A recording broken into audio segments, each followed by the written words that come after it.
எல்லாருக்கும் வணக்கம். இன்னைக்கு வகுப்புல நம்ம என்ன பார்க்க போறோம்னா, நவம்பர் மாதத்திற்கான நடப்பு நிகழ்வுகள் பத்தி தான் பார்க்க போறோம். நம்ம வகுப்புல சில முக்கியமான நடப்பு நிகழ்வுகள் பத்தி படிப்போம். அதுக்கப்புறம் சில முக்கியமான நியூஸ் படிக்கணும்னா, உங்களுக்கு மேகசின்ஸ் அதாவது ஒரு தொகுப்பா எடுத்து குடுப்பாங்க. அதுல எடுத்து பாருங்க. இப்போ உங்களுக்கு கிளாஸுக்குன்ட்டு ஒரு பயிற்சி தாள் இருக்கும். நம்ம வகுப்ப ஃபுல்லா கவனிச்சதுக்கு அப்புறம் அந்த பயிற்சி தாள்ல இருக்க கேள்விகள முயற்சி செஞ்சு பாருங்க. நம்ம ஒரு கேள்வியா, அதுக்கப்புறம் அதோட நடப்பு நிகழ்வுகள் என்ன, அதோட பொது அறிவு என்னன்ட்டு நம்ம ஒண்ணொண்ணா பார்க்கலாம். முதல் கேள்வி என்ன? வாசிங்க. இந்தியாவின் 53வது தலைமை நீதிபதியாக பதவியேற்றவர் யார் அப்படின்னு கேட்டிருக்காங்க. ஆப்ஷன்ஸ் என்ன கொடுத்திருக்காங்க? நீதிபதி டி.ஒய். சந்திரசூட், ஆப்ஷன் பி ல நீதிபதி சூரியகாந்த், ஆப்ஷன் சி ல நீதிபதி பி.ஆர். கவாய், ஆப்ஷன் டி ல நீதிபதி சஞ்சீவ் கண்ணா. ஸோ இந்த கேள்விக்கு பதில் தெரியணும்னா என்ன செய்தின்னு பார்ப்போம். அதுக்கப்புறம் இந்த கேள்விக்கு பதில் சொல்ல ட்ரை பண்ணலாம். ஸோ இந்த செய்தி வாசிங்க. நீதிபதி சூரியகாந்த் ராஷ்டிரபதி பவனில் இந்தியாவின் 53வது உச்சநீதிமன்ற தலைமை நீதிபதியாக பதவியேற்றார் அப்படின்னு சொல்றாங்க. அதாவது நீதிபதி சூரியகாந்த் அவர்கள் இந்தியாவின் 53வது உச்சநீதிமன்ற தலைமை நீதிபதியாக பதவி ஏற்றார் அப்படின்னு சொல்றாங்க. யாரு? நீதிபதி சூரியகாந்த். ஸோ இந்த நியூஸ் வச்சே நம்ம இந்த கொஸ்டின் ஆன்சர் பண்ணிடலாம். கரெக்டா?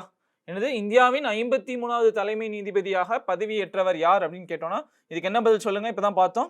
நீதிபதி சூரியகாந்த். இவர் 53வது chief justice of India. So மீதி ஆப்ஷன்ஸ்ல இருக்கிறவங்கலாம் எத்தனாவது நீதிபதியா இருந்தாங்க, சீஃப் ஜஸ்டிஸா இருந்தாங்க அப்படின்னு நம்ம தெரிஞ்சுக்கணும். கரெக்டா? இதுக்கு முன்னாடி 52வது தலைமை நீதிபதியா இருந்தவர் யாரு? பி.ஆர். கவாய். கரெக்டா? இப்ப கேள்வி என்னன்னா 53வது சிஜேயா இருக்கிறவர் யாரு? நீதிபதி சூரியகாந்த். ஸோ இதுக்கப்புறம் நம்ம என்ன பார்க்க போறோம்னா, இந்தியாவின் தலைமை நீதிபதிங்கிறது அவர் எப்படி அப்பாயிண்ட் பண்றாங்க, யார் அப்பாயிண்ட் பண்றாங்க, அவரோட எலிஜிபிலிட்டி என்ன, அவரோட வேலைகள் என்ன, இந்தியன் கான்ஸ்டிடியூஷன் அதாவது இந்திய அரசியலமைப்பு சட்டத்துல அவரை பத்தி என்ன சொல்லியிருக்காங்க அதெல்லாம் நம்ம பார்க்கலாம். President Droupadi Murmu has appointed Justice Suryakant as the 53rd Chief Justice of India. இந்த நியூஸ் வச்சே நம்ம சொல்லிடலாம். சீஃப் ஜஸ்டிஸ் ஆஃப் இந்தியாவை அப்பாயிண்ட் பண்றது யாரு அப்படின்னு பார்த்தோம்னா பிரசிடென்ட் அப்படின்ட்டு. கரெக்டா? பிரசிடென்ட் திரௌபதி முர்மு. ஸோ ரெண்டு நியூஸ் இது. நம்ம இது சார்ந்த பொது அறிவு என்னன்னு பார்க்கலாம். முதல்ல என்ன சொல்றாங்க? இந்திய தலைமை நீதிபதி உட்பட்ட சீஃப் ஜஸ்டிஸ் ஆஃப் இந்தியா பத்தி பேசிக்கா என்னன்னு பார்ப்போம். A Supreme Court judge including the Chief Justice of India is appointed by President. அப்ப சீஃப் ஜஸ்டிஸ் ஆஃப் இந்தியாவை அப்பாயிண்ட் பண்றது யாரு? பிரசிடென்ட் அப்படின்னு சொல்றாங்க. ஓகேவா? எந்த பிரிவின் கீழ் அப்படின்னு பார்த்தோம்னா ஆர்டிகிள் 124(2) அந்த பிரிவின் கீழ். அதாவது இந்திய அரசியலமைப்பு சட்டத்துல 124(2) கீழ் தான் chief justice of India president appoint பண்றாரு அப்படின்னு சொல்றாங்க. கரெக்டா? அடுத்து the senior most judge is designated as a chief justice of India ன்னு சொல்றாங்க. பணி மூப்பு அடிப்படையில் மிக மூத்த நீதிபதி இந்திய தலைமை நீதிபதியாக நியமிக்கப்படுகிறார் அப்படின்னு சொல்றாங்க. அதாவது ஏஜ் கேட்டகரியில மூத்த நீதிபதி இந்திய தலைமை நீதிபதியா நியமிக்கப்படுவார்கள் அப்படின்னு சொல்றாங்க. இது வழக்கமான நடைமுறையே தவிர சட்ட ரீதியான கட்டாயம் அல்ல அப்படின்றாங்க. அடுத்து என்னன்னா, இந்திய தலைமை நீதிபதியாக தகுதி பெற ஒருவர் இந்திய குடிமகனாக இருத்தல் வேண்டும்ன்றாங்க. அதுக்கப்புறம் 5 ஆண்டுகள் உயர் நீதிமன்ற நீதிபதியாகவோ அல்லது 10 ஆண்டுகள் வழக்கறிஞராகவோ பணியாற்றிருக்க வேண்டும் அப்படின்னு சொல்றாங்க. அல்லது குடியரசுத் தலைவரின் கருத்துப்படி தலை சிறந்த சட்ட நிபுணராக இருக்க வேண்டும் அப்படின்னு சொல்றாங்க. என்னென்ன எலிஜிபிலிட்டி, என்னென்ன தகுதி சொல்றாங்க அப்படின்னு பார்த்தோம்னா, 1 இந்திய குடிமகனாக இருத்தல் வேண்டும் அப்படின்னு சொல்றாங்க. இல்லனா 5 ஆண்டுகள் உயர் நீதிமன்ற நீதிபதியாகவோ அல்லது 10 ஆண்டுகள் வழக்கறிஞராகவோ பணியாற்றி இருக்க வேண்டும் அப்படின்னு சொல்றாங்க. அதுக்கப்புறம் குடியரசுத் தலைவரின் கருத்துப்படி தலை சிறந்த சட்ட நிபுணராக இருக்க வேண்டும் அப்படின்னு சொல்றாங்க. ஸோ இதுதான் இந்திய தலைமை நீதிபதிக்கான தகுதி அப்படின்ற மாதிரி சொல்றாங்க. அதுக்கப்புறம் சீஃப் ஜஸ்டிஸ் ஆஃப் இந்தியா யார் ரிமூவ் பண்ண முடியும் அப்படின்னு பார்த்தோம்னா பை தி பிரசிடென்டால தான் ரிமூவ் பண்ண முடியும். After and address by parliament அப்படின்னு சொல்றாங்க. Supported by a special majority in both the houses அப்படின்னு சொல்றாங்க. ஸோ பார்லிமெண்ட்ல மேலவை கீழவை அப்படின்னு 2 இருக்கு, நம்ம கேள்விப்பட்டிருப்போம். கரெக்டா? அந்த 2 மேலவை கீழவையிலையும் என்ன பண்ணணும்னா, இந்த மாதிரி நம்ம ஜட்ஜை ரிமூவ் பண்ண போறோம்னு சொன்னதுக்கு அப்புறம் தான் பிரசிடென்ட் சீஃப் ஜஸ்டிஸ் ஆஃப் இந்தியாவோ எந்த ஜட்ஜையோ ரிமூவ் பண்ண முடியும் அப்படின்னு சொல்றாங்க. ஸோ நம்ம இதுல என்ன பார்த்தோம்? ரீசெண்டா 53வது இந்திய தலைமை நீதிபதி யார் நியமிச்சாங்கன்னு பார்த்தோம். அவரோட எலிஜிபிலிட்டி என்னன்னு பார்த்தோம். யார் அவங்களை அப்பாயிண்ட் பண்ணுவாங்க, யார் அவங்களை ரிமூவ் பண்ணுவாங்கன்னு பார்த்தோம். கரெக்டா? இப்போ இது சார்ந்த சில கேள்விகள் பார்க்கலாம். அந்த கேள்விக்கு பதில் சொல்ல பாருங்க. முதல் கேள்வி என்ன? உச்சநீதிமன்ற தலைமை நீதிபதியை நியமிப்பவர் யார் அப்படின்னு கேட்டிருக்காங்க. இதுக்கு பதில் சொல்லுங்க. ஆப்ஷன்ஸ் என்ன கொடுத்திருக்கு? பிரதமர், துணை குடியரசுத் தலைவர், குடியரசுத் தலைவர், சட்ட அமைச்சர். இதுக்கு நீங்களே பதில் சொல்லலாம். என்ன ஆன்சர் இதுக்கு? குடியரசு தலைவர். அடுத்த கேள்வி பார்ப்போமா? Under which article is a supreme court judge is appointed அப்படின்னு கேட்கறாங்க. எந்த சட்ட பிரிவின் கீழ் உச்சநீதிமன்ற நீதிபதி நியமிக்கப்படுகிறார் அப்படின்னு கேட்கறாங்க. எந்த பிரிவின் கீழ்? இப்பதான் நம்ம பார்த்தோம். கரெக்டா? நீங்களே பதில் சொல்லுங்க. அதாவது ஆர்டிகிள் 124(2) இந்த கணக்குப்படி சுப்ரீம் கோர்ட் ஜட்ஜ் அப்பாயிண்ட் பண்றாங்க. யாரு? பிரசிடென்ட். ஸோ உச்ச நீதிமன்ற தலைமை நீதிபதி, அதுக்கப்புறம் உச்ச நீதிமன்ற நீதிபதிகளை வந்துட்டு அப்பாயிண்ட் பண்றது வந்துட்டு குடியரசுத் தலைவர் தான் அப்பாயிண்ட் பண்ணுவாங்க. அவங்களுக்கான எலிஜிபிலிட்டி தகுதி என்னன்னு பார்த்தோம். அவங்களை யாரு ரிமூவ் பண்ணுவாங்கன்னு பார்த்தோம். இப்போ ரீசெண்டா 53வது உச்ச நீதிமன்ற தலைமை நீதிபதியாக யாரை நியமிக்கப்பட்டாங்க அப்படின்னு கேட்டாங்கன்னா ஜஸ்டிஸ் சூரியகாந்த் அப்படின்னு சொல்லுவோம். ஓகேவா? ஸோ இந்த செய்தி முடிஞ்சிருச்சா? அடுத்த செய்தி என்னன்னு பார்ப்போம். இந்த கேள்வி வாசிங்க. செய்திகளில் காணப்பட்ட INS மாஹே என்பது என்ன அப்படின்னு கேட்டிருக்காங்க. ஆப்ஷன்ஸ்ல பாருங்க, விமானம் தாங்கி கப்பல், உலங்கு வானூர்தி, போர் விமானம், ஆழமற்ற நீர்மூழ்கி எதிர்ப்பு போர் கப்பல் அப்படின்னு சொல்றாங்க. ஸோ ஒரு புகைப்படம் காட்டுறேன். இதை வச்சு இந்த INS மாஹேனா என்ன அப்படின்னு நீங்க பார்த்து சொல்லுங்க. இதுதான் இந்த INS மாஹே. ஸோ இதை வச்சு இந்த கேள்விக்கு நம்ம பதில் சொல்லிடலாம் கரெக்டா. INS மாஹேங்கிறது என்னது? விமானம் தாங்கி கப்பலா? கிடையாது. உலங்கு வானூர்தியா, அதாவது ஹெலிகாப்டரா? கிடையாது. போர் விமானம் ஃபைட்டர் ஜெட்டா? கிடையாது. ஆழமற்ற நீர்மூழ்கி எதிர்ப்பு போர்க்கப்பல், அதாவது anti submarine warfare shallow water craft அப்படின்னு சொல்லுவாங்க. சப்மரைன் அதாவது நீர்மூழ்கி கப்பலை எதிர்த்து போராடக்கூடிய ஒரு கப்பல் அப்படின்னு சொல்றாங்க. ஸோ ஆப்ஷன் டி தான் இதுக்கு correct answer. So INS Mahe அப்படிங்கிறது நீர்மூழ்கி கப்பலுக்கு எதிராக ஒரு போர்க்களத்துல அதற்கு எதிராக வந்துட்டு போராடுறதுக்காண்டி கொண்டு வந்தது தான் INS மாஹே அப்படின்ற ஒரு கப்பல். ஓகேவா? அது ஒரு கப்பல் நம்ம தெரிஞ்சுக்கிட்டா போதும். INS மாஹே, INSக்கு ஃபுல் ஃபார்ம் என்ன நம்ம நிறைய வகுப்புல பார்த்துருப்போம் கரெக்டா? என்ன ஃபுல் ஃபார்ம் அதுக்கு? Indian naval ship. ஓகேவா? India's first Mahe class anti submarine warfare shallow water craft joins the navy. அதாவது இந்தியாவின் முதல் மாஹே ரக ஆழமற்ற நீர்மூழ்கி எதிர்ப்பு போர் கப்பல் கடற்படையில் இணைந்தது அப்படின்னு சொல்றாங்க. இதுதான் செய்தி. இது சார்ந்த பொது அறிவு பார்ப்போம். இந்த கப்பல் மலபார் கடற்கரையில் அமைந்துள்ள வரலாற்று சிறப்புமிக்க மாஹே அப்படின்ற நகரத்தின் பெயரால் அழைக்கப்படுகிறது அப்படின்னு சொல்றாங்க. ஸோ இந்திய வரைபடத்துல மாஹே அப்படின்ற நகரம் வந்துட்டு எங்க இருக்கு, அது எந்த மாநிலத்துல இருக்கு, இல்லைன்னா எந்த யூனியன் பிரதேசத்துல இருக்கு நீங்க எடுத்து பார்த்து கமெண்ட்ல சொல்லுங்க. ஸோ INS மாஹே அப்படின்ட்டு 8 வெசல்ஸ், அதாவது 8 கப்பல்கள் தயாரிப்பாங்க. அதுல முதல் கப்பல் தான் இந்த INS மாஹே அப்படின்னு சொல்றாங்க. ஓகேவா? ஸோ இந்த செய்தி பாருங்க, இந்தியாவின் முதல் மாஹே வகை ஆழமற்ற நீர்மூழ்கி எதிர்ப்பு போர் கப்பலான INS மாஹே அப்படிங்கிறத ராணுவ தலைமை தளபதி ஜெனரல் உபேந்திர திவேதி அவர்களால் கடற்படை தளத்தில் இணைக்கப்பட்டது அப்படின்னு சொல்றாங்க. அதாவது இந்த INS மாஹேயை வந்து இன்ட்ரோடியூஸ் பண்ணும் போது யார் இருந்திருக்காங்க அப்படின்னு பார்த்தோம்னா சீஃப் ஆஃப் ஆர்மி ஸ்டாஃப் இருந்திருக்காரு அப்படின்னு சொல்றாங்க. அவர் பேர் என்ன? ஜெனரல் உபேந்திர திவேதி. இவர் தான் சீஃப் ஆஃப் ஆர்மி ஸ்டாஃப் அப்படிங்கிறாங்க. ஸோ நம்ம இந்த செய்தியில் என்னென்னு பார்த்தோம்? ஸோ INS மாஹே அப்படின்னு பார்த்தோமா, அது வந்து ஒரு நீர்மூழ்கி எதிர்ப்பு போர் கப்பல் அப்படின்னு சொன்னாங்க. அதுக்கப்புறம் அது கமிஷன் பண்ணும் போது, அது கொண்டு வரும் போது யார் இருந்தா? சீஃப் ஆஃப் ஆர்மி ஸ்டாஃப் அப்படின்றவர் இருந்தாரு. அதாவது ஜெனரல் உபேந்திர திவேதி அப்படின்றவர் தான் இருந்தாரு அப்படின்னு கேள்விப்பட்டோமா. இந்த 2 ஃபேக்ட் நம்ம இந்த நியூஸ்ல இருந்து தெரிஞ்சு வச்சுக்கணும். ஸோ இது சார்ந்த கேள்விகளும் உங்களுக்கு பயிற்சியில் வரும், பார்ப்போம். இந்த கேள்வி வாசிங்க. உலக நிமோனியா தினம் ஒவ்வொரு ஆண்டும் எப்போது கடைபிடிக்கப்படுகிறது அப்படின்னு கேட்குறாங்க. ஆப்ஷன்ஸ்ல பாருங்க, November 1, November 2, November 5, November 10. So world pneumonia day எந்த டேல கொண்டாடுறாங்கன்னு தெரியணும்.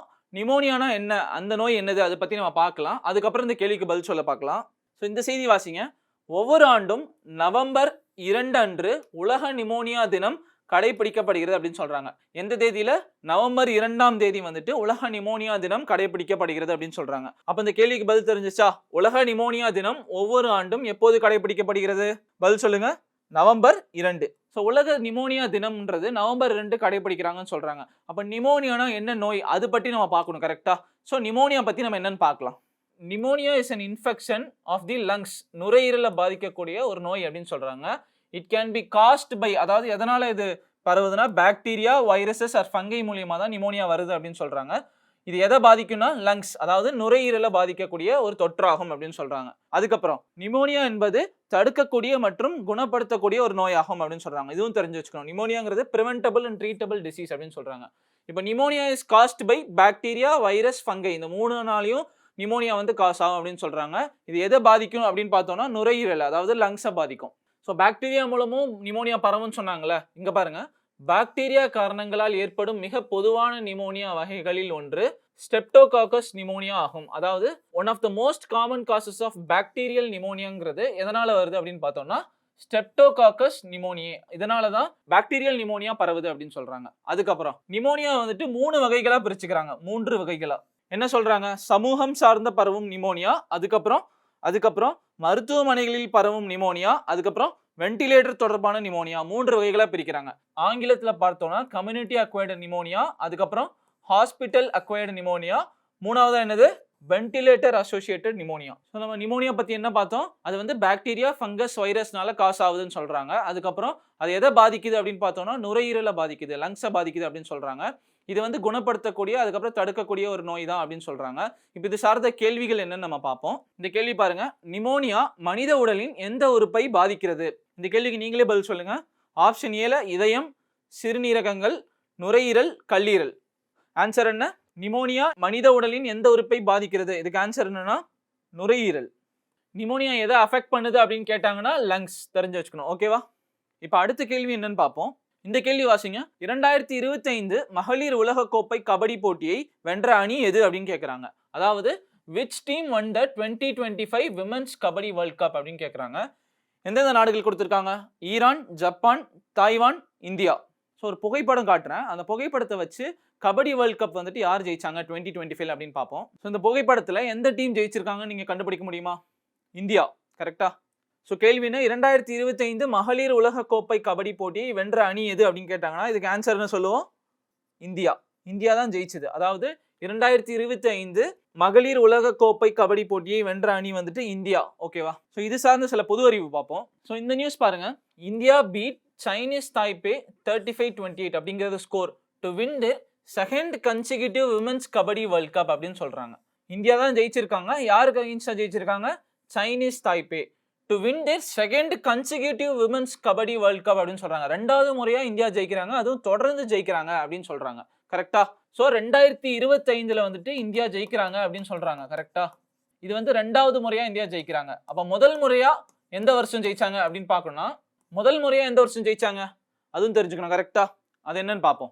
இப்போ ஃபர்ஸ்ட் 2025 உலகக்கோப்பை மகளிர் கபடி போட்டி வந்துட்டு எங்க நடந்தது அப்படின்னு பார்த்தோம்னா வங்கதேசத்தின் டாக்காவில் நடைபெற்றது அப்படின்னு சொல்றாங்க. அதாவது பங்களாதேஷ்ல டாக்கா அப்படின்ற ஒரு ஊர்ல தான் நடைபெற்றிருக்கு அப்படிங்கிறாங்க. 2025 கபடி வேர்ல்ட் கப் வந்துட்டு பங்களாதேஷ்ல நடந்திருக்கு. எந்த நாட்டில் நடந்திருக்குன்னு ஒரு கேள்வி கேட்டாங்கன்னா பங்களாதேஷ்ல நடந்திருக்கு அப்படின்னு சொல்லணும். அடுத்து என்ன கொடுத்துருக்காங்க? India women's team secured their second successive women's kabaddi world cup 2025 title in Dhaka beating Chinese Taipei. இந்த நியூஸ் நம்ம பார்த்தோம். கரெக்டா? இரண்டாவது முறையா ஜெயிச்சிருக்காங்க அப்படின்ட்டு. அதுக்கப்புறம் இந்த ஆண்டு நடைபெற்ற தொடர் மகளிர் உலகக்கோப்பையின் இரண்டாவது பதிப்பாகும் அப்படின்னு சொல்றாங்க. அதாவது second edition of women's world cup அப்படின்னு சொல்றாங்க. அப்ப ஃபர்ஸ்ட் எடிஷன்லயும் நாம தான் ஜெயிச்சிருக்கோம். அந்த ஃபர்ஸ்ட் எடிஷன் எப்போ நடந்திருக்கு? இதற்கு முந்தைய நிகழ்வு 2012 பாட்னாவில் நடைபெற்றதுன்னு சொல்றாங்க. அதாவது 2012 வந்துட்டு பாட்னால நடந்திருக்கு. அதாவது இந்தியால தான் நடந்திருக்கு. கரெக்டா? Kabaddi world cup. அதுல யார் ஜெயிச்சாங்க அப்படின்னு பார்த்தோம்னா அதுலயும் இந்தியா தான் ஜெயிச்சிருக்காங்க. அதுதான் நம்மளோட ஃபர்ஸ்ட் வின்னிங். 2025 எங்க நடந்திருக்கு? பங்களாதேஷ்ல நடந்திருக்கு. அதுல யார் ஜெயிச்சாங்க? இந்தியா தான் ஜெயிச்சிருக்காங்க. மகளிர் உலக கோப்பையில வந்துட்டு இது வந்து நம்ம ரெண்டாவது வெற்றி. 2025 சைனீஸ் தாய்பிக்கு அகைன்ஸ்டா நம்ம ஜெயிச்சிருக்கோம். முதல் தடவை ஜெயிக்கும் போது எந்த நாட்டுக்கு அகைன்ஸ்டா ஜெயிச்சிருக்கோம்? ஈரானுக்கு அகைன்ஸ்டா நம்ம ஜெயிச்சோம். அதுக்கப்புறம் இந்திய அணிக்கு ரித்து நேகி இவங்க தான் கேப்டனாக இருந்தாங்க. அதுக்கப்புறம் புஷ்பா ராணா துணை கேப்டனாக பணியாற்றினார் அப்படின்னு சொல்றாங்க. ஓகேவா? ஸோ இது சார்ந்த சில கேள்விகள் பார்ப்போமா? இந்த கேள்விக்கு பதில் சொல்லுங்க. 2025 மகளிர் உலக கோப்பை கபடி போட்டி எங்கு நடைபெற்றது? 2025 எங்கு நடைபெற்றது? ஆப்ஷன்ஸ்ல திம்பு, நியூ டெல்லி, டாக்கா, காத்மண்டு. எங்க நடந்தது? டாக்கால நடந்தது. ஸோ இதே வச்சு நான் இன்னொரு கேள்வி கேட்கிறேன். 2012 நடந்த மகளிர் உலக கோப்பை கபடி போட்டி வந்துட்டு எந்த பிளேஸ்ல எந்த கண்ட்ரியில் நடந்துச்சு அப்படின்னு கேட்டோம்னா என்ன சொல்வீங்க? இந்தியாவில் நடந்தது. கரெக்டா? இந்தியாவில் பாட்னால நடந்துச்சுன்னு சொல்லணும். அதோட வின்னர் யாரு அப்படின்னு கேட்டாங்கன்னா இந்தியா. ஓகேவா?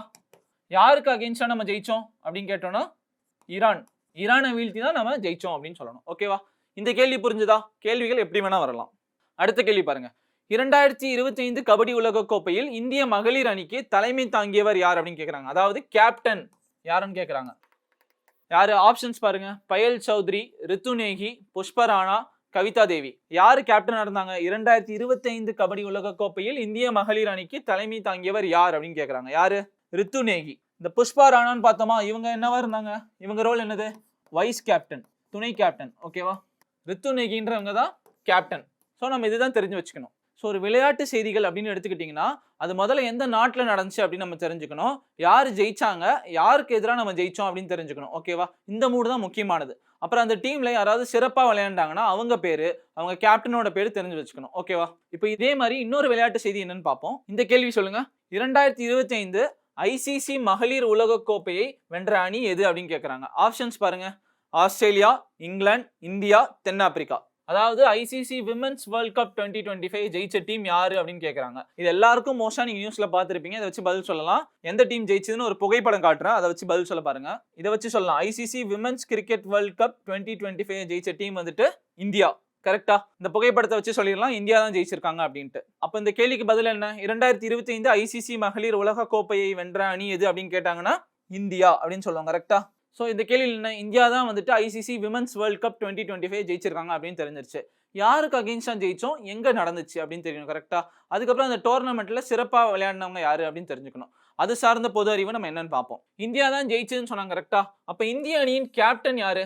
ஹர்மன்பிரீத் கௌர் அப்படிங்கிறவங்க தான் இந்திய அணியின் கேப்டன். இது தெரிஞ்சு வச்சுக்கணும். அடுத்து player of the final match, இறுதி போட்டியின் சிறந்த வீராங்கனை அப்படின்னு யாரை சொல்றாங்க? ஷஃபாலி வர்மா. அவங்க தான் இறுதி போட்டியின் சிறந்த வீராங்கனையாக இருந்தாங்க அப்படின்னு சொல்றாங்க. அதுக்கப்புறம் பிளேயர் ஆஃப் த டோர்னமெண்ட், தொடரின் சிறந்த வீராங்கனை யாரு அப்படின்னு பார்த்தோம்னா தீப்தி சர்மா. இவங்க தான் இந்த ஐசிசி விமென்ஸ் வேர்ல்ட் கப்போட தொடரோட சிறந்த வீராங்கனை அப்படின்னு சொல்றாங்க. தீப்தி சர்மா. இந்த 3 பேர் நம்ம ஞாபகம் வச்சுக்கணும். ஹர்மன்பிரீத் கௌருங்கிறது இந்தியன் டீமோட கேப்டன். ஷஃபாலி வர்மா அப்படின்றவங்க இறுதி போட்டியில சிறப்பாக விளையாண்டவங்க. தீப்தி சர்மா அப்படின்றவங்க இந்த மொத்த தொடர்லையுமே சிறப்பாக விளையாண்ட வீராங்கனை அப்படின்னு சொல்றாங்க. இது சார்ந்த கேள்விகளும் வரலாம். இதை நீங்க ப்ராப்பரா படிச்சு வச்சுக்கோங்க. ஹர்மன்பிரீத் கௌர், ஷஃபாலி வர்மா, தீப்தி சர்மா யார் யாரு என்னென்ன போஸ்ட்ல இருக்காங்கன்னு தெரிஞ்சு வச்சுக்கணும். ஓகேவா? ஸோ இந்த கேள்விக்கு பதில் சொல்லுங்க. 2025 மகளிர் ஒரு நாள் உலகக்கோப்பை தொடரின் சிறந்த வீராங்கனையாக தேர்வு செய்யப்பட்டவர் யார் அப்படின்னு கேட்குறாங்க. ஆப்ஷன்ஸ்ல என்னென்ன இருக்கு? ஹர்மன்பிரீத் கௌர், ஆப்ஷன் பில ஷஃபாலி வர்மா, ஆப்ஷன் சில தீப்தி சர்மா, ஆப்ஷன் டில ராஜேஸ்வரி கயக்வாட். சிறந்த வீராங்கனையாக தேர்வு செய்யப்பட்டவர் யார் அப்படின்னு கேட்குறாங்க. இதுக்கு பதில் நீங்களே சொல்லுங்க. தீப்தி சர்மா. இவங்க தான் சிறந்த வீராங்கனையாக தேர்வு செய்யப்பட்டார் இந்த தொடர்ல. ஹர்மன்பிரீத் கௌர் அவங்க வந்துட்டு கேப்டன், தெரிஞ்சு வச்சுக்கணும். அதுக்கடுத்து ஷஃபாலி வர்மா அப்படின்றவங்க ஃபைனல் மேட்ச்ல பெஸ்ட் பிளேயர் அப்படின்னு பேர் வாங்கினாங்க. தீப்தி சர்மான்றவங்க பிளேயர் ஆஃப் த டோர்னமெண்ட்.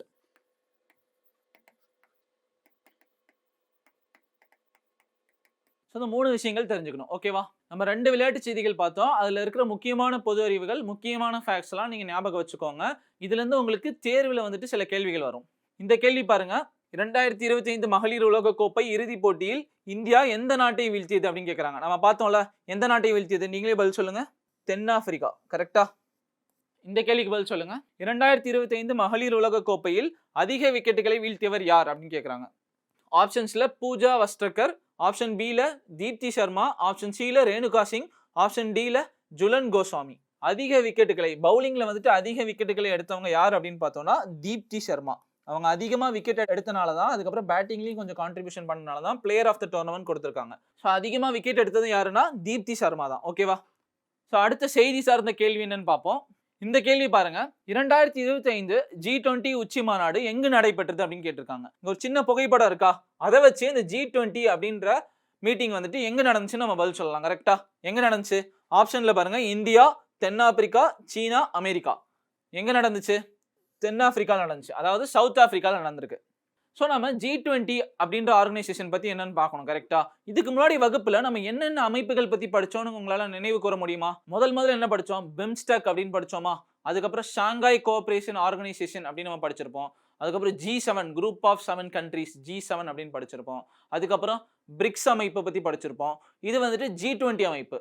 இதுல இந்தியா இருக்காங்களா? இது என்ன அமைப்பு? இவங்களோட ஹெட் குவார்ட்டர்ஸ் எங்க இருக்கு? இவங்க எப்படி மீட் பண்ணுவாங்க? வருஷம் இவங்களோட மீட்டிங் எங்கெங்க நடக்கும் அப்படின்றத நம்ம பார்க்கலாம். இந்த G20 அப்படின்ற அமைப்பு வந்துட்டு 2025 ஒரு மீட்டிங் நடத்திருக்காங்க. அது எந்த நாட்டில் நடந்துச்சு நம்ம இப்போ பார்த்தோம். எந்த நாட்டில் நடந்துச்சு? சவுத் ஆப்பிரிக்கால நடந்திருக்கு. ஓகேவா? இப்போ இது சார்ந்த பொது அறிவும் நியூஸ் என்னன்னு பார்ப்போம். இந்த G20 சமிட் 2025 ஹெல்ட் இன் எந்த சிட்டின்னு கொடுத்துருக்காங்க பாருங்க. ஜோஹன்ஸ்பர்க்ல நடந்திருக்கு. சவுத் ஆப்பிரிக்கான்றது கண்ட்ரி நேம். கரெக்டா? அதுல எந்த சிட்டியில் நடந்திருக்கு அப்படின்னு பார்த்தோம்னா ஜோஹன்ஸ்பர்க்ல நடந்திருக்கு. ஃப்ரம் நவம்பர் 22 to 23 இந்த 2 நாள்ல நடந்திருக்கு அப்படின்னு சொல்றாங்க. ஸோ G20 அப்படின்ற பேர்லேயே நமக்கு தெரியுது 20 அப்படின்னு காட்டி சொல்கிறாங்களா? அப்போ 20 மெம்பர்ஸ் தான் இருப்பாங்களா அப்படின்னு பார்த்தோம்னா இல்லை. ரீசெண்டாக ஒருத்தங்களை ஆட் பண்ணாங்க. 21 மெம்பர்ஸ் இருப்பாங்க. G20 அப்படிங்கிறதுல 21 மெம்பர்ஸ், 21 உறுப்பினர்கள் இருப்பாங்க அப்படின்னு சொல்கிறாங்க. அவங்க யார் யார் அப்படின்னு நம்ம தெரிஞ்சுக்கணும். கரெக்டாக? யார் யார் என்னன்னு பார்ப்போம். ஃபர்ஸ்ட் மெம்பர்ஸ் ஆஃப் G20 அப்படின்னு கொடுத்துருக்காங்களா? G20 comprises 19 countries and 2 union அப்படின்னு சொல்கிறாங்க. அதாவது G20 அமைப்பில் 19 நாடுகளும் 2 ஒன்றியங்களும் உள்ளன அப்படின்னு சொல்கிறாங்க. அப்ப அந்த 2 ஒன்றியங்கள் என்ன அப்படின்னு நம்ம ஃபர்ஸ்ட் பாத்துறோமா? ஐரோப்பிய ஒன்றியம் மற்றும் ஆப்பிரிக்க ஒன்றியம் ஆகியவை ஆகும் அப்படின்னு சொல்றாங்க. 2 ஒன்றியங்கள் என்னது? European union and African union அப்படின்னு சொல்றாங்க. கரெக்ட்டா? இப்போ இந்த G20ல இந்தியா இருக்கா இல்லையா? இத வச்சு நீங்க பார்த்து சொல்லுங்க இருக்கா இல்லையான்ட்டு. இந்தியாங்கிறது G20ல ஒரு மெம்பர் தான். ஓகேவா? இந்த G20 மீட் வந்துட்டு சவுத் ஆப்பிரிக்கால தான் நடந்துச்சுன்னு சொல்றாங்க. அப்ப சவுத் ஆப்பிரிக்காவும் கண்டிப்பா மெம்பரா தானே இருக்க முடியும். கரெக்ட்டா? இத வச்சு நம்ம சவுத் ஆப்பிரிக்காவும் மெம்பர்னு சொல்லிரலாம். இந்தியாவும் மெம்பர்னு சொல்லிரலாம். சோ G20ல 19 நாடுகள் அப்புறம் 2 ஒன்றியங்கள் இருக்குன்னு சொல்றாங்க. மொத்தமா 21 உறுப்பினர்கள். நம்ம பிரிக்ஸ், ஷாங்காய் கோஆபரேஷன் ஆர்கனைசேஷனுக்குலாம் சின்னதா நிமோனிக்ஸ் மாதிரி வச்சு படிச்சோம். கரெக்ட்டா? இந்த G20க்கு எப்படி நிமோனிக்ஸ் வச்சு படிக்கலாம்னு நீங்களே ஒரு நிமோனிக்ஸ் எடுத்து கமெண்ட் பண்ணுங்க. ஒரு நல்ல ஈஸியா இருக்கிற ஒரு நிமோனிக்ஸ், ஈஸியா ஒரு கதை மாதிரி ஞாபகம் வச்சுக்கணும். இல்ல சின்ன சின்ன வார்த்தைகளா ஞாபகம் வச்சுக்கணும். அந்த மாதிரி ஒரு நிமோனிக்ஸ வந்துட்டு நீங்க கமெண்ட் பண்ணுங்க. சோ அந்த மாதிரி நிமோனிக்ஸ் வச்சு படிச்சீங்கன்னா இந்த 21 உறுப்பினர்களும் நம்ம ஈஸியா ஞாபகம் வச்சுக்கலாம். ஆனா நம்ம முக்கியமா என்ன தெரிஞ்சுக்கணும் அப்படின்னு பார்த்தோம்னா, G20 அமைப்புல வந்துட்டு இந்தியா இருக்கா இல்லையான்னு கேட்டாங்கன்னா, இந்தியா இருக்கு. ஓகேவா? ரீசென்ட்டா நடந்த மீட்டிங் வந்துட்டு எந்த ஊர்ல நடந்துச்சு அப்படின்னு கேட்டாங்கன்னா, ஜோஹான்ஸ்பர்க் அப்படின்ற ஊர்ல நடந்துச்சு. அது வந்து சவுத் ஆப்பிரிக்கா நாட்டுல இருக்கு அப்படின்னு நம்ம தெரிஞ்சுக்கணும். ஓகேவா? சோ 2025ல நடந்த G20 மீட்டிங்ல முக்கியமா என்னென்ன நடந்துச்சு அப்படின்னு நம்ம தெரிஞ்சுக்கணும். கரெக்ட்டா? அது என்னென்னன்னு பார்ப்போம். G20 உச்சி மாநாட்டின் முக்கிய அம்சமாக அமெரிக்காவின் புறக்கணிப்பு இருந்தது அப்படின்னு சொல்றாங்க. அதாவது யுனைடெட் ஸ்டேட்ஸ் ஆஃப் அமெரிக்கா, அதாவது அமெரிக்கா வந்துட்டு 2025 மீட்டிங்ல புறக்கணிச்சிருக்காங்க அப்படின்னு சொல்றாங்க. அப்பனா 21 பேர் இருந்தாங்கன்னா அதுல வந்துட்டு 20 பேர் தான் இருந்தாங்க. அமெரிக்கா இல்ல அப்படின்னு சொல்றாங்க. இது வந்து ஒரு முக்கியமான பாயிண்ட். ஓகேவா? இத ஞாபகம் வச்சுக்கணும். 2025 நடந்த G20 மீட்டிங்ல அமெரிக்கா வந்துட்டு பங்களிக்கல, அதாவது வந்து மீட்டிங்ல கலந்துக்கல அப்படின்னு சொல்றாங்க. அடுத்து முதன்முறையாக G20 தலைவர்கள் ஆப்பிரிக்காவில் கூடினர் அப்படின்னு சொல்றாங்க. அதாவது ஆப்பிரிக்கா அப்படின்ற கண்டத்துல வந்துட்டு முதல்ல G20 மீட்டிங் நடந்திருக்கு அப்படின்னு சொல்றாங்க. G20 மீட்டிங் அப்படிங்கிறது ஃபர்ஸ்ட் டைம் ஆப்பிரிக்கா அப்படின்ற ஒரு கான்டினென்ட்ல நடந்திருக்கு அப்படின்னு சொல்றாங்க. இப்போ உங்களுக்கு கேள்வி எப்படி வரலாம்னா, G20 மீட் வந்துட்டு ஃபர்ஸ்ட் டைம் ஆப்பிரிக்கால நடந்துச்சு. அது எந்த வருஷம் நடந்துச்சு அப்படின்னு கேட்பாங்க. அப்படி கேட்டாங்கன்னா நீங்க என்ன சொல்வீங்க? 2025ன்னு சொல்லணும். ஓகேவா? The G20 was founded in 1999 after the Asian financial crisis as a forum for the finance ministers and central bank governors அப்படின்னு சொல்றாங்க. To discuss global economic and financial issues, அதாவது பொருளாதார மற்றும் நிதி பிரச்சனைகளை வந்துட்டு மட்டும் பேசுறதுக்காக ஒரு கொண்டு வந்த அமைப்பு தான் இந்த G20 அமைப்பு. அதுக்கப்புறம் அது காலப்போக்கில் வந்துட்டு ஒவ்வொரு நாட்டு தலைவர்களும் சேர்ந்து ஒரு மீட்டிங் மாதிரி, ஒரு முக்கியமான மீட்டிங் மாதிரி நம்ம வச்சுக்கலாம் அப்படின்றது மாறிடுச்சு. G20 உச்சி மாநாடு என்பது ஆண்டுதோறும் சுழலும் தலைமை பொறுப்பின் அடிப்படையில் நடத்தப்படுகிறது அப்படின்னு சொல்றாங்க. அதாவது G20 submit is held annually அப்படின்னு சொல்றாங்க. அப்பனா ஒரு வருஷத்துக்கு ஒரு வாட்டி நடந்துரும் அப்படின்னு சொல்றாங்க. Under the leadership of rotating presidency அப்படின்னு சொல்றாங்க. அப்பனா 21 பேர் இருக்காங்கன்னா ஒரு வருஷம் ஒருத்தர் வந்துட்டு தலைமை பொறுப்புல இருப்பாங்க. 2025ல சவுத் ஆப்பிரிக்கா இருந்துச்சுன்னா 2026ல வேற நாடு இருக்கும் அப்படின்னு சொல்றாங்க. இந்த அமைப்பு என்னென்ன பேசுவாங்க அப்படின்னு பார்த்தோம்னா, நிலையான வளர்ச்சி, வர்த்தகம், அதுக்கப்புறம் சுகாதாரம், விவசாயம், ஆற்றல், எனர்ஜி, சுற்றுச்சூழல், காலநிலை மாற்றம் மற்றும் ஊழல் எதிர்ப்பு ஆகியவை சேர்க்கப்பட்டுள்ளன அதான் சொல்றாங்க. ஸோ இந்த G20 மீட்டிங் அப்படின்னு வந்து உட்கார்ந்தாங்கன்னா என்னென்ன பேசுவாங்க? சுகாதாரம், வர்த்தகம், சுற்றுச்சூழல், அதுக்கப்புறம் கரப்ஷனுக்கு அகைன்ஸ்டா என்னென்ன முடிவுகள் எடுக்கலாம் வேர்ல்டு ஃபுல்லா, அந்த மாதிரி விஷயங்கள்லாம் இவங்க G20 மீட்டிங்ல பேசுவாங்க. ஸோ இந்த வருஷம் நடந்த மீட்டிங்ல முக்கியமா நம்ம என்னென்ன தெரிஞ்சுக்கணும்னா, அது எங்க நடந்துச்சு? சவுத் ஆப்பிரிக்கால நடந்துச்சு, ஜோஹான்ஸ்பர்க் அப்படின்ற சிட்டியில் நடந்துச்சு. அதுக்கப்புறம் G20ல இந்தியா இருக்கா இல்லையான்னு கேட்டாங்கன்னா இந்தியா இருக்கு. அதுக்கப்புறம் இந்த வருஷம் நடந்த மீட்டிங்ல அமெரிக்கா வந்துட்டு பங்கேற்கவில்லை அப்படின்றது தெரிஞ்சுக்கணும். அதுக்கப்புறம் 1999ஆம் ஆண்டு தான் இந்த G20ன்ற ஒரு அமைப்பை வந்து கொண்டு வந்தாங்க. அதுக்கப்புறம் அது தலைவர்கள் சார்ந்த அமைப்பா மாறிடுச்சு அப்படின்னு சொல்றாங்க. அதுக்கப்புறம் இவங்க வந்துட்டு வருஷத்துக்கு ஒரு வாட்டி வந்துட்டு ஒரு கண்ட்ரி ஒரு வருஷம் வந்துட்டு தலைமை பொறுப்புல இருந்துட்டு மீட்டிங் நடத்துவாங்க அப்படின்னு சொல்றாங்க. ஓகேவா? இந்த வருஷம் 2025ஓட தலைமை பொறுப்பு அப்ப யாரு? சவுத் ஆப்பிரிக்கா நாடு தான். ஓகேவா? அதுக்கப்புறம் இந்த வருஷம் இந்த G20 உச்சி மாநாட்டின் முடிவுகள் என்ன அப்படின்னு கேட்டிருக்காங்க. முக்கியமா என்னென்ன பத்தி பேசினாங்க அப்படின்னா, பாரம்பரிய அறிவு களஞ்சியம், அதாவது ட்ரெடிஷனல் நாலேஜ் ரெபாசிட்டரி அப்படின்னு ஒன்று கொண்டு வரணும் அப்படின்னு சொல்றாங்க. அதுக்கப்புறம் G20 ஆப்பிரிக்கா திறன் மேம்பாட்டு முயற்சி, அதாவது ஆப்பிரிக்கா முழுவதும் 1 மில்லியன் மக்களுக்கு பயிற்சி அளிக்க இந்தியா முன்மொழிந்தது அப்படின்னு சொல்றாங்க. அதுக்கப்புறம் உலகளாவிய சுகாதார பதிலளிப்பு குழு ஒன்று உண்டாக்கி இருக்காங்க இந்த மீட்டிங்ல அப்படின்னு சொல்றாங்க. அதுக்கப்புறம் முக்கியமா பாருங்க, போதைப் பொருள் பயங்கரவாத இணைப்புக்கு எதிரான முயற்சி, போதைப் பொருளை வந்து தடுக்கிறதுக்கான ஒரு முயற்சி எடுக்கணும் அப்படின்றது இந்த G20 மீட்டிங்ல பேசியிருக்காங்க 2025ல அப்படின்னு. அதுக்கப்புறம் விவசாயம் சார்ந்து, மீன்வளம் சார்ந்து, பேரிடர் தொடர்பான தகவல்களை பகிர்ந்து கொள்வதற்கான திறந்த செயற்கைக்கோள் தரவு கூட்டாண்மை அப்படின்றத கொண்டு வந்திருக்காங்க அப்படின்னு சொல்றாங்க. அதாவது எல்லா கண்ட்ரீஸ்க்கும் சேட்டலைட்ஸ் இருக்கும்ல, அப்போ பேரிடர் சார்ந்து ஏதாவது அந்த சேட்டலைட்ஸ் இமேஜஸ் இருந்துச்சுன்னா அதை வந்து எல்லா நாடுகளும் ஷேர் பண்ணிக்கணும் அப்படின்றத இந்த மீட்டிங்ல பேசியிருக்காங்க அப்படின்னு சொல்றாங்க. இந்த முக்கியமான விஷயங்கள்லாம் இந்த மீட்டிங்ல பேசியிருக்காங்க. என்னென்னது? பேரிடர் சார்ந்து, அதுக்கப்புறம் விவசாயம் சார்ந்து, மீன்வளம் சார்ந்து, அதுக்கப்புறம் போதைப்பொருள் ஒழிப்பு சார்ந்து, இந்த மாதிரி முக்கியமான சில விஷயங்கள்லாம் அந்த மீட்டிங்ல பேசியிருக்காங்க அப்படின்னு சொல்றாங்க. அடுத்து என்ன கொடுத்திருக்காங்க? ஆப்பிரிக்கன் யூனியன் அப்படிங்கிறது வந்துட்டு G20யோட மெம்பர் அப்படின்னு சொன்னோமா, அவங்க எந்த வருஷம் சேர்ந்தாங்க அப்படின்னு பார்த்தோம்னா 2023ல தான் சேர்ந்திருக்காங்க அப்படின்னு சொல்றாங்க. இப்ப பாருங்களேன், 2023ஆம் ஆண்டில் இந்தியா தலைமை வகித்த காலத்தில் ஆப்பிரிக்கா ஒன்றியம் G20யில் இணைந்தது அப்படின்னு சொல்றாங்க. அப்ப 2023ல எந்த நாட்டுல G20 மீட்டிங் நடந்துச்சு அப்படின்னு கேட்டாங்கன்னா இந்தியால தான் நடந்துச்சு அப்படின்னு சொல்லணும். கரெக்டா? 2023ல இந்தியால நடக்கும்போது ஆப்பிரிக்கன் யூனியன் வந்துட்டு G20ல சேர்ந்தாங்க அப்படின்னு சொல்றாங்க. அப்ப 2022 வரைக்கும் G20ல எத்தனை மெம்பர்ஸ் இருந்திருக்காங்க? 20 பேர் தான் இருந்திருக்காங்க. 2023ல என்ன இருக்கு? 20+1. இந்த 1 யாரு? அவங்க தான் ஆப்பிரிக்கன் யூனியன். ஓகேவா? புரிஞ்சுதா? சோ இது சார்ந்த ஒரு கேள்வி பார்ப்போம். பதில் சொல்ல பாருங்க. இந்த கேள்வி என்னன்னு வாசிங்க. 2025 G20 உச்சி மாநாடு எங்கு நடைபெற்றது? நம்ம வந்து எந்த நாட்டுல நடைபெற்றதுன்னு முதல் கேள்வி பார்த்தோம். கரெக்டா? இது எந்த ஊர்லன்னு கேக்குறாங்க. இதுக்கு ஆன்சர் பண்ணுங்க. ஆப்ஷன்ஸ்ல என்னென்ன இருக்கு? ஜோஹான்ஸ்பர்க், புதுடெல்லி, மாஸ்கோ, நியூயார்க். சவுத் ஆப்பிரிக்கால தான் நடந்துச்சு. கரெக்டா? எந்த ஊரு? ஜோஹான்ஸ்பர்க், சவுத் ஆப்பிரிக்கான்ற நாட்டுல. ஓகேவா? சோ இந்த கேள்வி புரிஞ்சதுல? அடுத்த கேள்விக்கு பதில் சொல்ல பாப்போமா? அடுத்த கேள்விக்கு பதில் சொல்லுங்க. 2025 G20 உச்சி மாநாட்டை புறக்கணித்த நாடு எது அப்படின்னு கேக்குறாங்க. இப்பதான் பார்த்தோம். இதுக்கு பதில் நீங்களே சொல்லலாம். அமெரிக்கா, இந்தியா, தென்னாப்பிரிக்கா, சீனா. தென்னாப்பிரிக்கால தான் நடந்துச்சு. கரெக்டா? அப்ப இது வராது. இந்தியா பங்கேற்றுச்சு, சீனா பங்கேற்றுச்சு. அமெரிக்கா தான் பங்கேற்கல. 2025 G20 உச்சி மாநாட்டை புறக்கணித்த நாடு எதுன்னா அமெரிக்கா. ஓகேவா? ஸோ ஆல்ரெடி சொன்ன மாதிரி இந்த மாதிரி அமைப்புகள் வச்சு நம்ம நிறைய வகுப்புல படிச்சிருப்போம். கரெக்டா? பிரிக்ஸ் அமைப்பு, அதுக்கப்புறம் ஷாங்காய் கோஆபரேஷன், ஷாங்காய் ஒத்துழைப்பு அமைப்பு, இப்போ G20 பத்தி பார்த்தோம். குரூப் ஆஃப் 20 மெம்பர்ஸ்னு சொல்லுவாங்க. அதுக்கப்புறம் G7 பத்தி பார்த்தோம். இதுல வந்துட்டு இந்த 4 அமைப்புகளையும் நீங்க ஒரு பாக்ஸ் மாதிரி போட்டு வச்சுக்கோங்க. இதுல யார் யார் மெம்பர்ஸ், இந்த வருஷம் மீட்டிங் வந்து எந்த நாட்டுல நடந்துச்சு, அதுக்கப்புறம் அதுல இந்தியா இருக்கா இல்லையா, இந்த வருஷம் முக்கியமா ஏதாவது கொண்டு வந்தாங்களா இல்லையா அப்படின்றத நீங்க ஒரு பாக்ஸ் மாதிரி போட்டு எழுதி வச்சுக்கோங்க. ஸோ இப்போ அடுத்த செய்தி என்னன்னு பார்ப்போம். இந்திய கடற்படைக்காக இந்தியாவின் மிக அதிக எடை கொண்ட தகவல் தொடர்பு செயற்கைக்கோளை இஸ்ரோ விண்ணில் செலுத்தியது அப்படின்னு சொல்றாங்க. அதாவது இந்தியாவோட ஹெவியஸ்ட் கம்யூனிகேஷன் சேட்டலைட் அப்படின்னு சொல்றாங்க. இந்தியாவோட அதிக எடை கொண்ட தகவல் தொடர்பு செயற்கைக்கோளை வந்துட்டு ரீசெண்டா இஸ்ரோ லான்ச் பண்ணிருக்காங்க அப்படின்னு சொல்றாங்க. அது பேர் என்ன, அது எந்த இடத்துல இருந்து லான்ச் பண்ணாங்க அப்படின்றத நம்ம பார்க்கலாம். இந்த அதிக எடை கொண்ட தகவல் தொடர்பு செயற்கைக்கோள் வந்துட்டு அதோட பேர் என்ன அப்படின்னு பார்த்தோம்னா GSAT-7R. அதுதான் அதோட பேரு. was successfully launched about the LVM-3. LVM-3 அப்படிங்கிறது ராக்கெட்டோட பேர். ஓகேவா? ஏவுகணையோட பேர். இந்த ஏவுகணையை வச்சுதான் இந்த செயற்கைக்கோளை ஏவிருக்காங்க அப்படின்னு சொல்றாங்க. GSAT-7R அப்படிங்கிறது ஒரு செயற்கைக்கோள். அதை வந்து LVM-3, அந்த LVM ஓட ஃபுல் ஃபார்ம் என்ன நம்ம தெரிஞ்சுக்கணும். கரெக்டா? லான்ச் வெஹிக்கிள் மார்க் 3 அப்படின்றது தான் அந்த ராக்கெட்டோட பேரு. அதுதான் LVM-3ன்னு சொல்றாங்க. அதை வச்சுதான் GSAT-7R வந்துட்டு ஏவிருக்காங்க.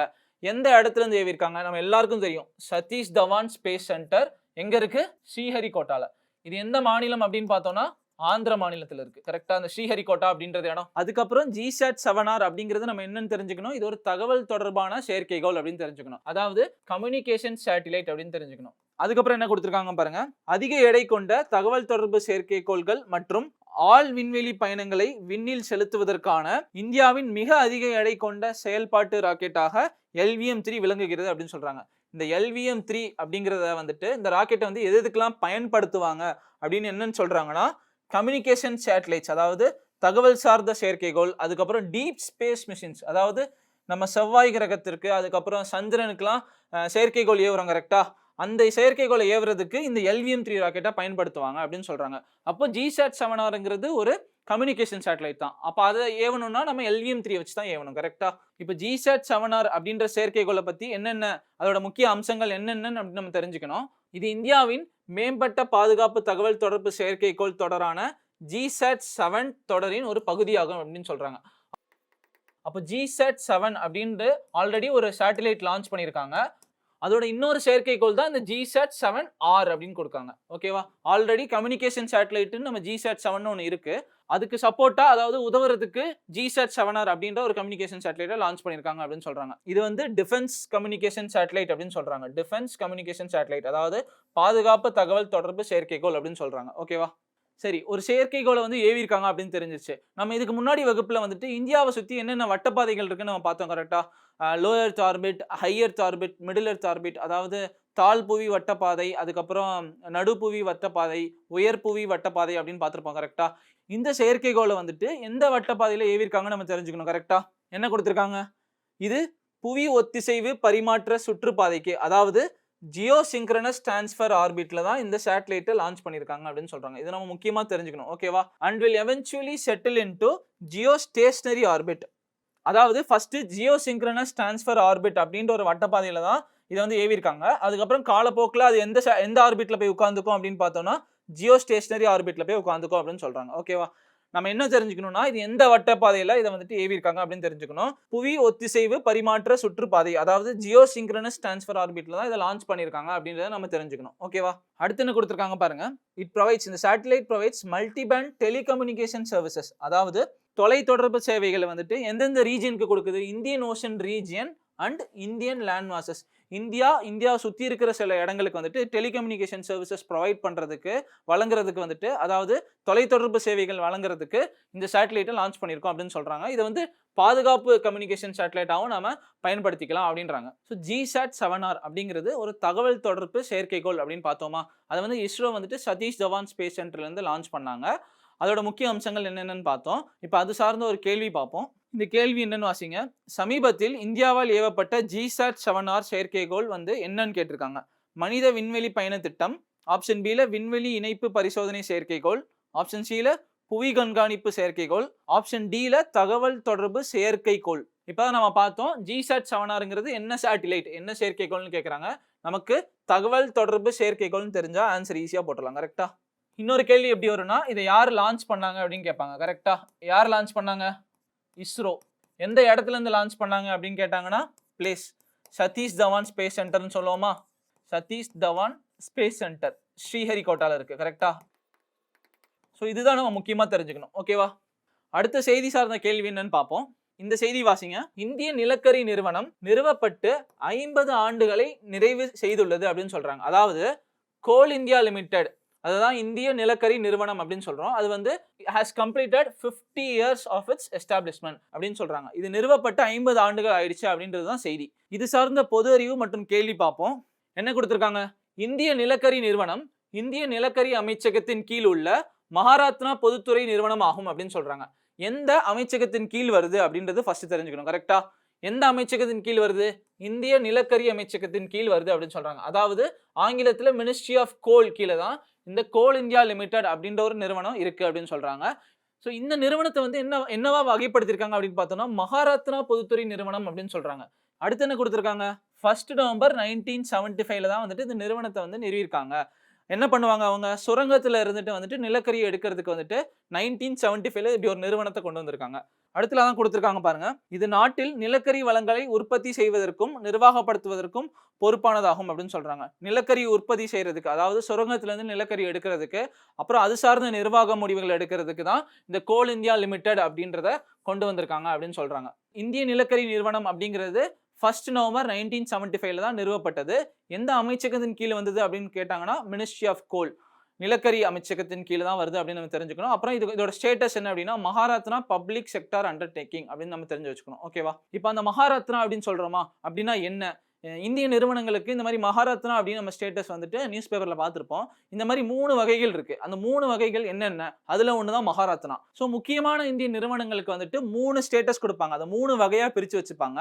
எப்படின்னா மகாரத்னா, நவரத்னா, மினிரத்னா அப்படின்னு சொல்லுவாங்க. இது 3 வகைகளா பிரிப்பாங்க. என்ன கொடுத்துருக்காங்கன்னு பார்ப்போம். ஸோ என்ன கொடுத்துருக்காங்கன்னு பாருங்க. மகாரத்னா, நவரத்னா மற்றும் மினிரத்னா ஆகிய இம்மூன்று பிரிவுகளும் இந்தியாவில் உள்ள அரசு பொதுத்துறை நிறுவனங்களின் நிதி மற்றும் செயல்பாட்டு திறனை அடிப்படையாக கொண்டு இந்த மாதிரி அரசு பொதுத்துறை நிறுவனங்களை வந்துட்டு பிரிப்பாங்க அப்படின்னு சொல்றாங்க. அவங்க எவ்வளவு நிதி வச்சிருக்காங்க, எவ்வளவு ப்ராஃபிட் மேக் பண்றாங்க, எவ்வளவு இன்வெஸ்ட் பண்றாங்க, என்னென்ன டர்ன் ஓவர் கொடுக்குறாங்க, அதை வச்சு பிரிப்பாங்க அப்படின்னு சொல்றாங்க. அப்புறம் அவங்க செயல்பாடுகள் வச்சும் இந்த ஸ்டேட்டஸ் கொடுப்போம் அப்படின்னு சொல்றாங்க. இந்த வகைப்படுத்துவோம் அப்படின்னு சொல்றாங்க. அதாவது என்னென்ன வகைப்படுத்துவாங்க? மகாரத்னா, நவரத்னா, மினிரத்னா. ஸோ இந்த மாதிரி ஸ்டேட்டஸ் கொடுக்கறனால என்ன பெனிஃபிட் அப்படின்னு பார்த்தோம்னா, இந்த வகைப்பாடுகள் சம்பந்தப்பட்ட நிறுவனங்கள் ஒவ்வொரு முறையும் அரசின் அனுமதியை நாடாமலே முதலீடுகள் மற்றும் முக்கிய முடிவுகளை மேற்கொள்வதற்கு தேவையான பல்வேறு அளவிலான தன்னாட்சி அதிகாரங்களை அளிக்கின்றன அப்படின்னு சொல்றாங்க. அப்போ இந்த 3 வகைப்படுத்துதல், ஏதாவது ஒரு இந்திய நிறுவனத்துக்கு வந்துட்டு மகாராத்னா அப்படின்ற ஒரு ஸ்டேட்டஸ் கொடுத்தாங்கன்னா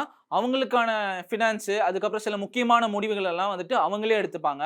கவர்மெண்ட் கிட்ட ஒரு சஜஷனோ அட்லீஸ்ட் அவங்க கிட்ட ஒரு ஒப்புதலோ வாங்கணும் அப்படின்றதெல்லாம் இல்லை அப்படின்ற மாதிரி இருக்கும். அப்படின்றதெல்லாம் இல்லைன்னு இல்லை, சில முக்கியமான முடிவுகள் இல்லைனா ஏதாவது சில சின்ன சின்ன முடிவுகள் எல்லாம் வந்துட்டு அவங்களே எடுத்துப்பாங்க அப்படின்றது தான். ஸோ இவங்க எவ்வளோ ப்ராஃபிட் மேக் பண்றாங்க, அவங்க எப்படி அந்த கம்பெனி நடத்துறாங்க, அது பொறுத்து தான் இந்த 3 ஸ்டேட்டஸ் குடுப்பாங்க. மகாரத்னா, நவரத்னா, மினி ரத்னா. ஓகேவா? அப்போ இந்த இந்திய நிலக்கரி நிறுவனத்துக்கு வந்துட்டு என்ன ஸ்டேட்டஸ் குடுத்திருக்காங்க?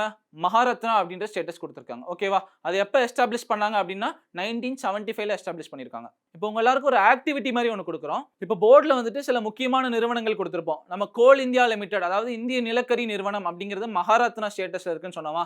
இப்போ போர்ட்ல இருக்க சில நிறுவனங்களுக்கு வந்துட்டு என்ன ஸ்டேட்டஸ் குடுத்திருக்காங்கன்னு நீங்க உங்க ஸ்டடி ஹவர்ல உங்க டேப்ஸோ இல்ல ஸ்மார்ட் போர்ட்ஸ்லயோ எடுத்து சர்ச் பண்ணி பதில் சொல்லுங்க. இல்ல எடுத்து எழுதி வச்சுக்கோங்க. ஓகேவா? பாரத் ஹெவி எலக்ட்ரிகல்ஸ் லிமிடெட் இந்த கம்பெனிக்கு என்ன ஸ்டேட்டஸ்? அதே மாதிரி நெய்வேலி லிக்னைட் கார்ப்பரேஷன் இது நம்ம எல்லாருக்கும் தெரியும். கரெக்ட்டா? அதுக்கடுத்து மேசஹான் டாக் ஷிப் பில்டர்ஸ் லிமிடெட் அப்படிங்கிறது இந்தியாவோட ஒரு ஷிப் அதாவது கப்பல் தயாரிக்கும் நிறுவனம். இதுக்கு என்ன ஸ்டேட்டஸ் இருக்கு? மகாரத்னாவா, நவரத்னாவா, மினிரத்னாவா? அதே மாதிரி ஏர்போர்ட்ஸ் அத்தாரிட்டி ஆஃப் இந்தியா நம்ம எல்லாரும் கேள்விப்பட்டிருப்போம். கரெக்ட்டா?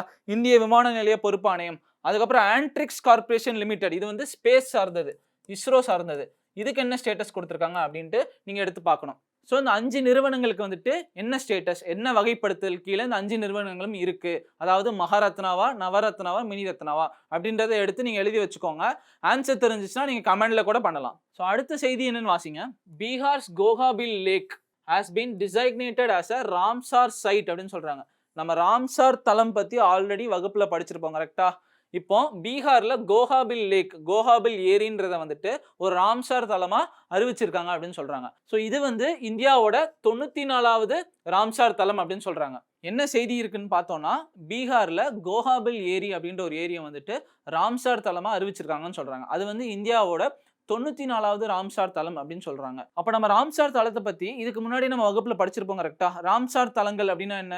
சில முக்கியமான ஈரநிலங்களை வந்துட்டு பாதுகாக்கிறதுக்கு, அதுல இருக்க பறவைகள், அதுக்கப்புறம் அதுல இருக்க சாயில் மண்ணை வந்துட்டு பாதுகாக்கிறதுக்கு, அதுல இருக்க விலங்குகளை பாதுகாக்கிறதுக்கு இந்த மாதிரி ராம்சார் தலம் ஒரு லிஸ்ட் எடுத்து சில முக்கியமான தலங்களை வந்துட்டு அதில் வச்சு அதை பாதுகாப்பாங்க அப்படின்னு பார்த்தோமா? அதுல ஒண்ணுதான் ரீசெண்டா கொண்டு வந்து இந்த பீகார்ல இருக்கிற கோகாபில் ஏரி அப்படின்றது தான் கொண்டு வந்திருக்காங்க. இது பீகாரின் கத்திஹார் மாவட்டத்தில் அமைந்துள்ள ஒரு குதிரை குழம்பு வடிவ ஈரநிலமாகும் அப்படின்னு சொல்றாங்க. ஆக்ஸ்பவ் வெட்லேண்ட் அப்படின்னு சொல்றாங்க. ஸோ ஒரு ஆக்ஸ்பவ் லேக் அப்படின்னா என்னன்னா ஒரு ஆறு இப்படி ஓடுதுன்னு வச்சுக்கோங்க. இதுதான் ஒரு ரிவர் ஆறு. ஓகேவா? அது ஒரு 100 வருஷமோ ஒரு 200 வருஷமோ கழிச்சு என்ன ஆகும்னா இப்படி ஓடிட்டு இருக்க ஆறு வந்துட்டு இந்த டைரக்ஷன் போகாம இப்படி வந்துடும். புரியுதா? அப்போ இந்த இந்த வழிபாதையில இதுக்கு முன்னாடி தண்ணீர் இருந்திருக்கும். கரெக்டா? இது அப்படியே கட் ஆயிரும். இது வந்துட்டு இது கட் ஆச்சுன்னா என்ன ஆகும்? இதுக்கு திருப்பி நீர் வரத்தே இருக்காதா? நேரா அந்த ஆறு இப்படி ஓடிடுச்சுன்னா இதை தான் நம்ம ஆக்ஸ்பவ் லேக் அப்படின்னு சொல்லுவோம். ஓகேவா? அதாவது ஆக்ஸ்பவ் லேக் அப்படின்னா என்னன்னா ஒரு ரிவர் வந்துட்டு ஒரு பாதையில ஓடிட்டு இருக்கும் போது ஒரு 100 வருஷமோ 200 வருஷம் இல்லைன்னா ஒரு 1000 வருஷம் கழிச்சு என்ன ஆகும்னா வேற பாதையில வந்துடும். கரெக்டா? அப்ப அதோட பழைய பாதைகள்ல இருக்கிற நீரோட்டங்கள்லாம் என்ன ஆகும்னா ஒரு ஏரி மாதிரி ஃபார்ம் ஆயிரும். அந்த ஏரி தான் ஆக்ஸ்பவ் லேக் அப்படின்னு சொல்லுவாங்க. இந்த கோகாபில் ஏரி அப்படிங்கிறது அப்படி ஒரு வகையான ஒரு ஏரி தான் அப்படின்னு சொல்றாங்க. ஸோ புரிஞ்சுதா? கோகாபில் அப்படிங்கிறது ஒரு ஆக்ஸ்பவ் வெட்லேண்ட் அப்படின்னு சொல்றாங்க. தமிழ்ல என்னன்னா குதிரை குழம்பு வடிவ ஈரநிலமாகும் அப்படின்னு சொல்றாங்க. இது எந்த மாநிலத்தில் இருக்குன்னு தான் நம்ம முக்கியமா தெரிஞ்சுக்கணும். இந்தியாவில் கோகாபில் ஏரிங்கிறது பீகார்ல இருக்கு அப்படின்னு நம்ம தெரிஞ்சுக்கணும். ஓகேவா? ஸோ இப்போ இந்த கோகாபில் ஏரிங்கிறது ஒரு ரிவர் மூலமா ஒரு ஆறு மூலியமா தான் ஃபார்ம் ஆகுது அப்படின்னு நம்ம தெரிஞ்சுக்கிட்டோம். கரெக்டா? ஸோ அப்போ அந்த கோகாபில் ஏரிக்கு சம்பந்தப்பட்ட ஆறு என்ன அப்படின்னு நம்ம தெரிஞ்சுக்கணும். கரெக்டா? கோகாபில் ஏரி வடக்கில் மகானந்தா மற்றும் கான்கர், அதாவது மகானந்தா அப்படின்ற ஒரு ஆறு, அப்புறம் கான்கர் அப்படின்ற ஒரு நதி, இந்த 2 நதி மற்றும் கிழக்கில் கங்கை நதியிலிருந்து உருவாகிறது அப்படின்னு சொல்றாங்க. ரிவர் மூலியமா தான் ஆக்ஸ்பவ் லேக் அப்படின்றது ஒன்று ஃபார்ம் ஆகுதுன்னு பார்த்தோமா? எந்தெந்த ரிவர்? ஒன்று வந்து மகானந்தா, கங்கர், இன்னொன்று வந்து கங்கா. இது எந்த திசையில இருக்குன்னு தான் சொல்றாங்க. இந்த மகானந்தா கங்கர் அப்படிங்கிறது வடக்குல இருக்கு, கிழக்குல வந்துட்டு கங்கை நதி இருக்கு. இந்த 2 நதிகளும் வந்துட்டு கொஞ்ச காலத்துக்கு அப்புறம் ஃபார்ம் ஆனது தான் இந்த ஆக்ஸ்பவ் லேக் அப்படின்னு சொல்றாங்க. ஓகேவா? இந்த கோகாபில் ஏரி அப்படிங்கிறது 94வது ராம்சார் தலம் அப்படின்னு சொன்னாங்களா? 94th ராம்சார் சைட் அப்படின்னு சொன்னாங்களா? அப்போ 93, 92வது ராம்சார் சைட் என்னன்னு நம்ம தெரிஞ்சுக்கணும். கரெக்டா? ஸோ அது என்னன்னு கொடுத்துருக்கோம் பாருங்க. கோகுல் ஜலசே அப்படின்ற ஒரு வெட்லேண்ட், அது பீகார்ல இருக்கு.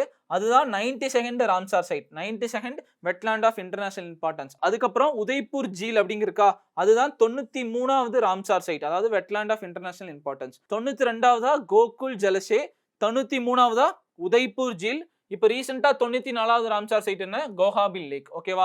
இது மூணுமே பீகார் மாநிலத்துல தான் இருக்கு. இது நம்ம தெரிஞ்சுக்கணும். இந்த செய்தியில அப்ப நம்ம என்ன பார்த்தோம்? கோகாபில் லேக், கோகாபில் ஏரி அப்படிங்கிறது 94வது ராம்சார் தலமா வந்துட்டு இந்தியாவில கொண்டு வந்திருக்காங்க அப்படின்னு சொல்றாங்க.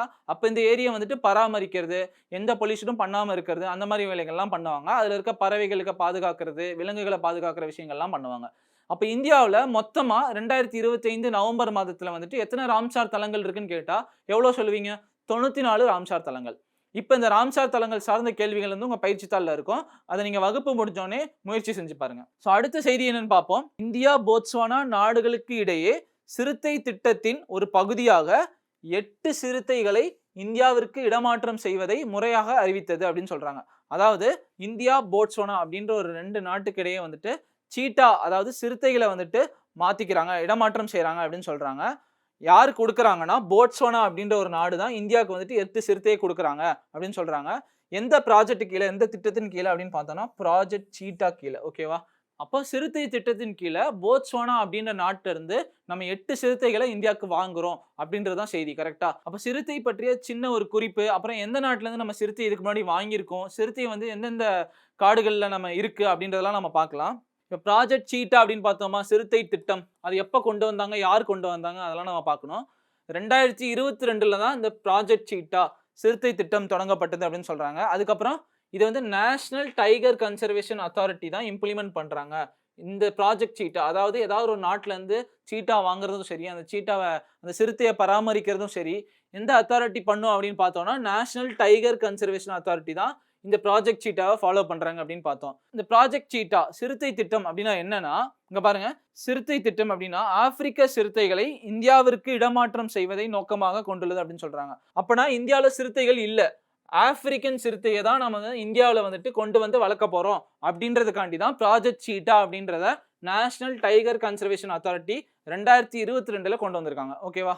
ஸோ அப்போ அதன் கீழ் தான் இப்போ போட்ஸ்வானா அப்படின்ற நாட்டில் வந்துட்டு 8 சிறுத்தைகளை வந்து இந்தியாவுக்காக வாங்குறோம். ஸோ அடுத்து என்னன்னு பார்ப்போம். அடுத்து பாருங்க, 2022ல் நமீபியாவில் இருந்து 8 சிறுத்தைகள் குனோ தேசிய பூங்காவிற்கு இடமாற்றம் செய்யப்பட்டன அப்படின்னு சொல்றாங்க. அப்போ 2022லே நமீபியா அப்படின்ற நாட்டில் இருந்துட்டு இந்த திட்டத்தின் கீழே நம்ம 8 சிறுத்தைகள் வாங்கியிருக்கோம் அப்படின்னு சொல்றாங்க. அந்த 8 சிறுத்தைகள் வந்துட்டு எந்த தேசிய பூங்கால வச்சிருக்காங்க அப்படின்னு பார்த்தோம்னா, குனோ தேசிய பூங்காவிற்கு 8 சிறுத்தைகள் வாங்கியிருக்கோம். எந்த நாட்டில இருந்து? நமீபியா நாட்டில இருந்து வாங்கியிருக்கோம் அப்படின்னு சொல்றாங்க. இப்போ 2025ல போட்ஸ்வானா அப்படின்ற நாட்டில இருந்து 8 சிறுத்தைகளை வந்து இந்தியாவுக்காக வாங்கியிருக்கோம் அப்படின்னு சொல்றாங்க. இதுக்கப்புறம் எந்த தேசிய பூங்கால விடுவாங்க அப்படின்றது நமக்கு செய்தியில வரும். அது என்னன்னு நம்ம பார்ப்போம். அதுக்கப்புறம் 2023ல் தென்னாப்பிரிக்காவிலிருந்து 12 சிறுத்தைகள் இடமாற்றம் செய்யப்பட்டன அப்படின்னு சொல்றாங்க. அப்ப 2022ல ஒரு 8 சிறுத்தை, 2023ல ஒரு 12 சிறுத்தைகள், இப்ப 2025ல போட்ஸ்வானா நாட்டில இருந்து 8 சிறுத்தைகள் வாங்கியிருக்கோம் அப்படின்னு சொல்றாங்க. அதுக்கப்புறம் பாருங்க, இந்த NTCAன்னு பார்த்தோமா, அதோட ஃபுல் ஃபார்ம் என்ன? National tiger conservation authority. So இந்த NTCAயோட ஃபுல் ஃபார்ம் என்ன? National tiger conservation authority. கரெக்டா? இது இப்படிதான் உங்களுக்கு கேள்விகள் வரும். இதோட ஃபுல் ஃபார்ம் என்ன அப்படின்னு கேட்பாங்க. இந்த நேஷனல் டைகர் கன்சர்வேஷன் அத்தாரிட்டிங்கிறது எந்த அமைச்சகத்தின் கீழ் வருது, எந்த சட்டத்தின் கீழ் வருது, அதுக்கப்புறம் எந்த சட்டத்தை இவங்க செயல்படுத்துவாங்க, அதெல்லாம் நம்ம பார்ப்போம். இந்த NTCA அமைப்பு 2006ல் வனவிலங்கு பாதுகாப்பு சட்ட திருத்தம் 1972ன் விதிகளை செயல்படுத்துவதன் மூலம் சுற்றுச்சூழல், காடுகள் மற்றும் காலநிலை மாற்ற அமைச்சகத்தின் கீழ் செயல்படும் சட்டப்பூர்வ அமைப்பாகும் அப்படின்னு சொல்றாங்க. அதாவது ministry of environment, forest and climate change இந்த அமைச்சகத்தின் கீழ் தான் இது செயல்படுது அப்படின்னு சொல்றாங்க. எந்த அமைச்சகத்தின் கீழ்? சுற்றுச்சூழல், காடுகள் மற்றும் காலநிலை மாற்ற அமைச்சகத்தின் கீழ் தான் இந்த NTCA அப்படின்ற அத்தாரிட்டி வந்துட்டு செயல்படுது அப்படின்னு சொல்றாங்க. எந்த சட்டத்தின் கீழ்? வனவிலங்கு பாதுகாப்பு சட்ட திருத்தம் 1972ன் கீழ். அதுக்கப்புறம் அதுல இருக்க விதிகளை செயல்படுத்துவதற்கும் இந்த NTCA நிறுவப்பட்டது அப்படின்னு சொல்றாங்க. ஓகேவா? இப்போ நம்ம என்ன பார்த்தோம்? NTCA அப்படின்னு பார்த்தோம். NTCAயோட ஃபுல் ஃபார்ம் என்ன? National tiger conservation authority. அது எந்த மினிஸ்ட்ரி கீழே வருது? மினிஸ்ட்ரி ஆஃப் என்விரான்மெண்ட், சுற்றுச்சூழல் மந்திரி கீழே தான் அது வருது. அதுக்கப்புறம் இது எந்த சட்டத்தை வந்துட்டு அவங்க செயல்படுத்துறதுக்கு இருக்காங்க? வனவிலங்கு பாதுகாப்பு சட்டத்தை செயல்படுத்துறதுக்கு தான் இந்த NTCA அப்படின்ற ஒரு அத்தாரிட்டி வந்திருக்குன்னு சொல்றாங்க. இதுக்கு முன்னாடி எந்தெந்த நாடுகள்ல இருந்து சிறுத்தைகள் வாங்கணும், அதே மாதிரி இப்போ போட்ஸ்வானா கிட்ட இருந்து 8 சிறுத்தைகள் வாங்குறோம் அப்படின்றத பார்த்தோம். இப்போ சிறுத்தைகள்னா என்னன்னு சின்ன ஒரு ஜெனரல் ஃபேக்ட்ஸ் பார்ப்போம். ஸோ சிறுத்தைகள் அபவுட் சீட்டா அப்படின்னா இதுதான் வேர்ல்ட்ஸ் ஃபாஸ்டஸ்ட் மேமல். கரெக்டா? அது நமக்கு தெரியும். Unlike other big cats, lion, tiger, leopard, ஜாகுவர்னு பார்த்துருப்போமா, சீட்டாஸ் வந்து டோன்ட் ரோர்னு கொடுத்துருக்காங்க. அதாவது கர்ஜிக்காது, உருமாது அப்படின்னு சொல்லுவாங்க. சீட்டா வந்துட்டு டோன்ட் ரோர், இது நம்ம முக்கியமாக தெரிஞ்சுக்கணும். அது ரோர் பண்ணாது, கர்ஜிக்காது, அதாவது உருமாது. அதுக்கப்புறம் என்ன கொடுத்துருக்காங்க? வேர்ல்டில் வந்துட்டு 2 ஸ்பீசிஸ் ஆஃப் சீட்டாஸ் தான் இருக்கு, எக்ஸிஸ்ட் ஆகிட்டு இருக்கு அப்படின்னு சொல்றாங்க. என்னது? ஒன்று வந்து ஆப்பிரிக்கன் சீட்டா, ஆப்பிரிக்க கண்டத்தில் இருக்க சிறுத்தை. இன்னொன்று வந்து ஏசியாட்டிக் சீட்டா, ஆசிய கண்டத்துல இருக்க ஒரு சீட்டா. இப்போ வந்துட்டு இந்தியாவுல ஆசிய கண்ட சீட்டா வந்துட்டு கிடையாது. அதனால நம்ம என்ன பண்றோம், ஆப்பிரிக்கா சீட்டா வாங்கி இந்தியாவுல வளர்க்குறோம். ஓகேவா? அதுக்கப்புறம் இது எங்கெங்க இருக்கும்னு பார்த்தோம்னா, found only in the arid regions of eastern Iran in Asia and Africa அப்படின்னு சொல்றாங்க. இதுலயே சொல்றாங்க பாருங்க, ஈரான்லயும் ஆப்பிரிக்காவிலயும் தான் சிறுத்தைகள் இருக்கு அப்படின்னு சொல்றாங்க. இந்தியாவில நம்ம ஆப்பிரிக்கன் சிறுத்தைகளை வந்துட்டு வாங்கி வளர்த்துட்டு இருக்கோம்னு சொல்றாங்க. இப்ப சிறுத்தைகள் பத்தி பார்த்தோம் கரெக்டா? அதுதான் வந்துட்டு ஃபாஸ்டஸ்ட் மேமல்னு பார்த்தோம். அப்புறம் சிறுத்தைகள் வந்துட்டு உருமாது, அதாவது கர்ஜிக்காதுன்னு பார்த்தோம். அதுக்கப்புறம் ஆசிய சிறுத்தைகள் இந்தியாவுல இருக்கா அப்படின்னு கேட்டோம்னா இல்ல, ஈரான்ல தான் இருக்கு. இப்ப வந்துட்டு இந்தியாவுல ஆப்பிரிக்க சிறுத்தையை தான் வந்துட்டு நம்ம வாங்கி வளர்க்குறோம் அப்படின்னு சொல்றாங்க. ஓகேவா? ஸோ அடுத்து இந்த புகைப்படங்கள் பாருங்க. இது என்னன்னு தெரியுமா? இதுதான் வடதுருவ ஒளி, அதுக்கப்புறம் தென்துருவ ஒளி அப்படின்னு நம்ம கேள்விப்பட்டிருப்போம் கரெக்டா? நம்ம நியூஸ்ல பார்த்திருப்போம். ஆங்கிலத்துல சொல்லணும்னா அரோரா பொரியாலிஸ், அரோரா ஆஸ்ட்ரலிஸ் அப்படின்னு சொல்லுவோம். இந்த லைட்ஸ் நார்தர்ன் லைட்ஸ், அதுக்கப்புறம் சதர்ன் லைட்ஸ்ன்னு கூட சொல்லுவோம் இங்கிலீஷ்ல. நம்ம எல்லாரும் நியூஸ்ல பார்த்திருப்போம், இல்லைனா ஏதாவது ஒரு வீடியோல பார்த்திருப்போம் கரெக்டா? போலார் ரீஜியன்ஸ்ல, அதாவது ஆர்டிக் ஓஷன்லயும் சரி, அண்டார்டிகாலயும் சரி, இந்த மாதிரி கலர் கலரா லைட் வரும் அப்படின்ட்டு. அதை தான் வந்துட்டு வடதுருவ ஒளி, தென்துருவ ஒளின்னு சொல்லுவோம். இல்லைனா ஆங்கிலத்துல அரோரா பொரியாலிஸ், இல்லைனா அரோரா ஆஸ்ட்ரலிஸ்ன்னு சொல்லுவோம். இல்லை நார்தர்ன் லைட்ஸ், இல்லைனா சதர்ன் லைட்ஸ் அப்படின்னு சொல்லுவோம். அப்படின்னா என்ன, அது எப்படி உருவாகுது என்ன அப்படின்னு நம்ம பார்ப்போம். இப்போ பாருங்க, அரோரா என்பது இரவு வானில் தோன்றும் ஒரு இயற்கை ஒளி காட்சியாகும். இது வழக்கமாக தாழ்வான துருவ பகுதிகளில் மட்டுமே காணப்படுகிறது அப்படின்னு சொல்றாங்க. துருவ பகுதிகள், போலார் ரீஜியன்ஸ்ல தான் இந்த ஒளி வந்துட்டு காணப்படுகிறது அப்படின்னு நம்ம தெரிஞ்சுக்கணும். கரெக்டா? ஸோ அடுத்து இது எப்படி ஃபார்ம் ஆகுது, இந்த ஒளி எப்படி வருதுன்னு நம்ம தெரிஞ்சுக்கணும். கரெக்டா? என்ன கொடுத்துருக்காங்க பாருங்க, சூரியனிலிருந்து வரும் ஆற்றல் மிக்க மின்னோட்ட துகள்கள் மேல் வளிமண்டலத்தில் உள்ள அணுக்களுடன் மோதும் போது இவை ஏற்படுகின்றன அப்படின்னு சொல்றாங்க. அதாவது சூரியனிலிருந்து வர ஹை எனர்ஜி சார்ஜ் பார்ட்டிகல்ஸ் வந்துட்டு நம்ம எர்த்ல இருக்க அப்பர் அட்மாஸ்பியர் இருக்கு கரெக்டா? அந்த அப்பர் அட்மாஸ்பியர்ல ஆக்சிஜன் இல்லைனா நைட்ரஜன் மேல படும்போது இந்த மாதிரி கலர்ஸ் ஃபார்ம் ஆகும். ஆக்சிஜன் மேல படும்போது green colour, red colour form ஆகும். நைட்ரஜன் மேல படும்போது blue and purple colour form ஆகும். இந்த கலர் தான் வந்துட்டு நம்ம நார்தர்ன் லைட்ஸ், சதர்ன் லைட்ஸ், அதாவது அந்த இயற்கை ஒளி அப்படின்னு சொல்றோம் அப்படின்னு சொல்றாங்க. ஸோ நார்தர்ன் போலார் ரீஜியன்ல, அதாவது வட துருவத்துல வந்துட்டு இது அரோரா பொரியாலிஸ்ன்னு சொல்லுவாங்க. இல்லைனா தமிழ்ல வடதுருவ ஒளி, இல்லைனா வடக்கின் ஒளி வெள்ளம் அப்படின்னு சொல்லுவாங்க. தென் துருவத்தில், அதாவது சதர்ன் ஹெமிஸ்பியர் சவுத்ல இருக்க போலார் ரீஜன்ல இது அரோரா ஆஸ்ட்ரலிஸ்ன்னு சொல்லுவாங்க, அல்லது தென் துருவ ஒளி என்றும் அழைக்கப்படுகிறது அப்படின்னு சொல்றாங்க. ஸோ எந்தெந்த பேர் வந்துட்டு நார்தர்ன் போலாருக்கு, சதர்ன் போலார் ரீஜனுக்கு சொல்றாங்கன்னு தெரிஞ்சுக்கணும். அரோரா போரியாலிஸ் அப்படிங்கிறது நார்த்ல, அதை நார்தர்ன் லைட்ஸ்ன்னு சொல்லுவாங்க. சவுத் போல்ல வந்துட்டு அதுக்கு பேர் என்ன, அரோரா ஆஸ்ட்ரலிஸ். இது எதனால ஃபார்ம் ஆகுதுன்னு பார்த்தோம்னா, சூரியன்ல இருந்து வர ஆற்றல் மிக்க மின்னோட்ட துகள்கள் வந்துட்டு வளிமண்டலத்துல இருக்க ஆக்சிஜன், நைட்ரஜன்ல படும்போது இந்த மாதிரி ஒரு லைட் ஃபார்ம் ஆகும் அப்படின்னு சொல்றாங்க. ஓகேவா? So northern hemisphere, southern hemisphere, அந்த போலார் ரீஜியன்ஸ்ல இருக்கிற துருவத்துல இருக்கிற நாடுகள் இருக்குல்ல, அந்த நாடுகள்லாம் இந்த மாதிரி லைட்ஸ், இந்த இயற்கை ஒளி வந்து நம்ம பார்க்கலாம் அப்படின்னு பார்த்துருப்போம். இதை வந்துட்டு நீங்க ஏதாவது ஒரு வீடியோல கூட எடுத்து பாருங்க, இந்த லைட்ஸ் எப்படி இருக்கு என்ன அப்படின்ட்டு. இது எப்படி ஃபார்ம் ஆகுதுன்னு நம்ம பார்த்தோம் கரெக்டா? இது சார்ந்த கேள்விகள் வரும். நீங்க அந்த பேர் மட்டும் என்னன்னு தெரிஞ்சுக்கோங்க, அது எந்த ரீஜியனுக்கு அப்படின்னு தெரிஞ்சுக்கணும். ஓகேவா? அரோரா பொரியாலிஸ் வந்து நார்தர்ன் போலார் ரீஜனுக்கு, அரோரா ஆஸ்ட்ரலிஸ் வந்துட்டு சதர்ன் போலார் ரீஜனுக்கு. இப்போ அடுத்த செய்தி என்னன்னு பார்ப்போம். இந்த செய்தி நம்ம நியூஸ்ல ரீசெண்டா வந்திருக்கோம் கரெக்டா? எத்தியோப்பியாவின் ஹைலி குபி எரிமலை வெடிப்பிற்கு பிறகு விமான போக்குவரத்தில் இடையூறு ஏற்படும் நிலையை இந்தியா எதிர்கொண்டுள்ளது அப்படின்னு சொல்றாங்க. என்ன சொல்லியிருக்காங்கன்னா, எத்தியோப்பியாவில் வந்துட்டு ஒரு எரிமலை வெடிச்சிருக்கு அப்படின்னு சொல்றாங்க. அந்த எரிமலை வெடிச்சனால நிறைய புகை ஃபார்ம் ஆயிருக்கும் கரெக்டா? நிறைய ஸ்மோக் ஃபார்ம் ஆயிருக்குமா? அந்த ஸ்மோக் வந்து இந்தியாவை நோக்கி வருது. இந்தியாவை நோக்கி வந்தா நம்மளோட ஏர் வந்துட்டு பொல்யூட் ஆக வாய்ப்பு இருக்கு. நமக்கு வந்துட்டு விமான சேவைகள் வந்து பாதிப்படையும். அதே மாதிரி ஏர் பொல்யூஷன் உண்டாக்கும் அப்படின்னு சொல்றாங்க. அதுதான் அந்த நியூஸ். நம்ம என்ன தெரிஞ்சுக்கணும்னா, அந்த எரிமலை எந்த நாட்டில் இருக்குன்னு தெரிஞ்சுக்கணும் ஃபர்ஸ்ட். கரெக்டா? அந்த நியூஸ்லேயே கொடுத்துருக்காங்க, எத்தியோப்பியாஸ் ஹைலி குபி வால்கனோ அப்படின்னு சொல்றாங்களா? அந்த எரிமலையோட பேர் என்ன? ஹைலி குபி அப்படின்றது தான் அந்த எரிமலையோட பேரு. எந்த நாட்டில் இருக்கு? எத்தியோப்பியாவில் இருக்கு. அது வெடிச்சு அதிகமாக அது புகை வெளியே தள்ளினால அந்த புகைகள்லாம் இந்தியாவை நோக்கி வருது. அதனால விமான சேவையும், அதுக்கப்புறம் நமக்கு வந்துட்டு காற்று வந்துட்டு பொல்யூட் ஆச்சுன்னா நமக்கு சுவாசிக்கிறதுக்கெல்லாம் பிரச்சனை வரும் கரெக்டா? அந்த மாதிரி பிரச்சனைகள்லாம் வரும் அப்படின்றது தான் நம்ம செய்தியில பார்த்தோம். இந்த புகைப்படத்தில் கொடுத்துருக்கிறது தான் அந்த எரிமலை. அது வந்து ரீசெண்டா வெடிச்சிருக்குன்னு சொல்றாங்க கரெக்டா? இப்போ இது சார்ந்த பொது அறிவு பார்ப்போம். எத்தியோப்பியாவில் ஹைலி குபி என்று அழைக்கப்படும் நீண்ட காலமாக செயல்படாமல் இருந்த எரிமலை அப்படின்னு சொல்றாங்க. இது வரைக்கும் செயல்படாமலே இருந்த எரிமலை எத்தனை வருஷமா? 12,000 வருஷமா, அதாவது 12,000 ஆண்டுகளில் முதல் முறையாக வெடித்துள்ளதுன்னு சொல்றாங்க. அதாவது 12,000 ஆண்டுகளுக்கு வந்துட்டு இந்த எரிமலை வெடிக்காம இப்பதான் ரீசெண்டா அது வெடிச்சிருக்கு அப்படின்னு சொல்றாங்க. இப்ப வெடிச்சனால நிறைய புகைகள் வெளியே தள்ளி இருக்கு. அதனால இந்தியாவுக்கு பாதிப்பு இருக்கு. விமான சேவையோ இல்ல சுவாசிக்கிறதுலயோ பாதிப்பு அதிகமா ஏற்படலாம் அப்படின்ற மாதிரி தான் நமக்கு செய்தி வந்துச்சு. ஸோ இந்த எரிமலை வெடிப்பு வந்துட்டு, இந்த எரிமலையோட பேர் என்னன்னு தெரிஞ்சுக்கணும். ஹைலி குபின்னு சொல்றாங்க. ஓகேவா? ஹைலி குபி. இது எந்த நாட்டில் இருக்கு அப்படின்னு பார்த்தோம்னா, எத்தியோப்பியா நாட்டுல இருக்கு. நம்ம இதுக்கு முன்னாடி எத்தியோப்பியால வந்துட்டு ஒரு பெரிய அணை கட்டுறாங்க அப்படின்னு வகுப்புல பார்த்தோம் கரெக்ட்டா? அந்த அணையோட பேர் என்னன்னு ஞாபகம் இருக்கா எல்லாருக்கும்? நினைவு கூர பாருங்க. எத்தியோப்பியால ஒரு பெரிய அணை கட்டிட்டு வராங்க. நைல் நதி மேல அப்படின்ட்டு நம்ம படிச்சிருப்போம் கரெக்ட்டா? அது என்ன டேம்னா எத்தியோப்பியன் கிராண்ட் ரெனைசன்ஸ் டேம். அதாவது எத்தியோப்பிய மறுமலர்ச்சி அணை அப்படின்னு சொல்லுவாங்க. அது வந்துட்டு எந்த நதியின் மீது கட்டப்பட்டது? நைல் நதியின் மீது கட்டப்பட்டது. ஸோ அதே எத்தியோப்பியா அந்த நாட்டுல தான் ஹைலி குபின்ற ஒரு வால்கனோ வெடிச்சிருக்கு அப்படின்றது நம்ம நியூஸ்ல பார்க்குறோம். ஸோ இது வந்து 12,000 வருடங்களுக்கு அப்புறம் இது வெடிச்சிருக்கு அப்படின்னு சொல்றாங்க. ஓகேவா? ஸோ அப்ப இது சார்ந்த ஒரு கேள்வி பார்ப்போம். 2025 வெடித்த ஹைலி குபி எரிமலை எங்கு அமைந்துள்ளது? இது ஈஸி கரெக்ட்டா? இதுக்கு நீங்களே பதில் சொல்லலாம். இந்த ஹைலி குபி அப்படின்ற எரிமலை இந்த வால்கனோ வந்துட்டு எந்த நாட்டுல இருக்கு அப்படின்னு கேக்குறாங்க. ஆப்ஷன் பாருங்க. Kenya, Indonesia, Ethiopia, Japan. Answer என்ன? எத்தியோப்பியா. ஓகேவா? ஹைலி குபின்ற ஒரு எரிமலை வந்துட்டு எத்தியோப்பியால தான் இருக்குன்னு நம்ம தெரிஞ்சுக்கணும். இதுக்கப்புறம் இந்த வகுப்புல நம்ம என்னென்ன நடப்பு நிகழ்வுகள் பார்த்தோன்ட்டு நீங்க உங்களுக்கு ஞாபகம் இருக்கும். அது சார்ந்த கேள்விகள் வந்துட்டு உங்களுக்கு பயிற்சி தாளா கொடுத்திருப்போம். அந்த பயிற்சி தாள வந்துட்டு நீங்க முயற்சி செஞ்சு பாருங்க. அந்த விடைகளும் உங்களுக்கு கொடுப்போம். நீங்க முயற்சி செஞ்சதுக்கு அப்புறம் அந்த விடைகள எடுத்து பாருங்க.